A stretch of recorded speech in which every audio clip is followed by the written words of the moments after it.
So Neal draws the Monk assignment. House on Horton Tucker. Now Howard's going to let a three go. Dwight Howard knocking down a three-pointer. Very interesting story out of California that I want you to really put your big boy glasses on for. Dwight Howard wrapped up a 2-day interview process with the Golden State Warriors this week. It was apparent that the Warriors were inquiring about signing another veteran big on their roster. Let's keep in mind, one of the things that really plagued the Warriors in the second round of last year's playoffs against the Lakers was that Kevon Looney was injured, not feeling the best version of himself. He was kind of sick as well. Obviously, it feels like Jonathan Kuminga is still a year or two away from those type of bright lights. The Warriors got dominated down low by AD a couple games of that series. When it was all said and done, though, the Warriors did not sign Dwight, and it appears that they're not expected to sign Dwight or any other veteran center ahead of training camp. Here's where this story gets really interesting from my vantage point, right? It leaked out that Dwight, after his interview with the Warriors, was heading to Los Angeles to work out with Draymond Green. I think Chris Paul and DeMar DeRozan were a part of these workouts as well. I think they were playing football, right? And Draymond tweeted something very interesting that I want you to kind of hold on to with this story, because I got a hot take. Draymond said, one day, everything won't leak. One day everything won't leak. I have a dream. He was responding to the reporter that found out that Dwight was going to work out with Chris and Draymond and DeMar. And by the way, they did work out together. So this reporter clearly had some intel. And here is my hot take as we find out that the Warriors have decided to not sign Dwight Howard. This is pure speculation. This is all Ferro, no reporting.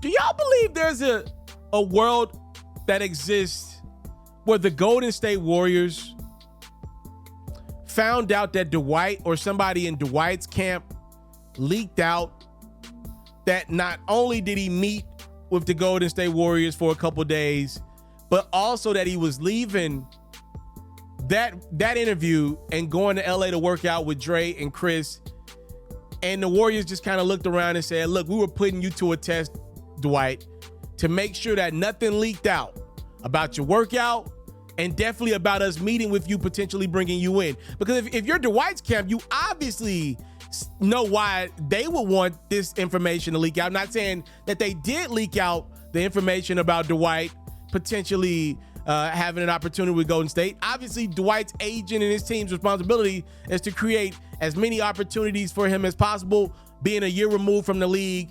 Obviously, with how the Lakers situation ended. Remember the little fight he had with AD and all that good stuff. So I'm just throwing it out there. Is there a world where the Warriors were like, nah, we thinking about it. You had one job. Keep this internal.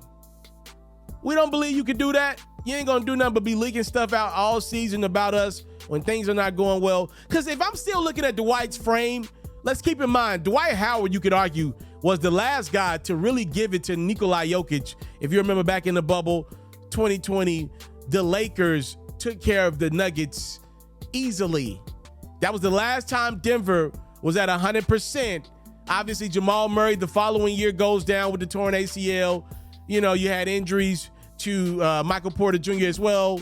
Now, the next time around, the Nuggets win. So if you really look back, the last time the Nuggets were stifled at full strength was when Dwight decided to lock up Jokic. And obviously, he didn't go out there and drop 30 on Jokic. And Jokic still put up some decent numbers. But Dwight definitely made him frustrated. It's because he's one of the greatest athletic specimens of all time. So what I am saying is, Dwight, to me, physically still looks the part of a guy that deserves to be in the NBA. To me, the three greatest athletes that I've seen in the NBA of this generation, number one is LeBron, number two is Russell Westbrook, and number three, watch this, is Dwight Howard. So I'm just throwing it out there. Is there a scenario in which the Warriors said, man, it would be cool to bring in Dwight. Would he help? Yes.